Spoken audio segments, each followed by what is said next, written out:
avec une auto à moteur à air plat, la fameuse BT46B aspirateur, le cœur n'y est plus. En 1979, à la mi-saison, pendant les essais libres du Grand Prix du Canada, Niki Lauda gare sa voiture, enlève ses gants, son casque et sa combinaison, et il décide de s'arrêter là.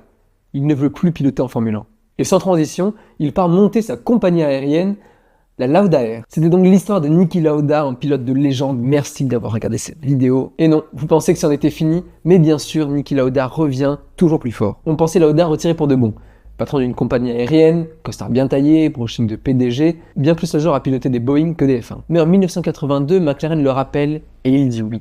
Parce qu'il sent qu'il en a encore sur le capot. Pas pour une revanche, pour une conclusion à sa manière. Il revient plus vieux, un peu rouillé sur le chrono, mais honnêtement, qui parierait contre lui? Pas ceux qui ont vu tout ce qu'il a traversé. Et 2 ans plus tard, McLaren signe un autre profil inattendu. Un petit Français discret, regard vif, timide à la caméra, mais aiguisé au volant, Alain Prost. Il débarque avec une valise pleine de rancœur.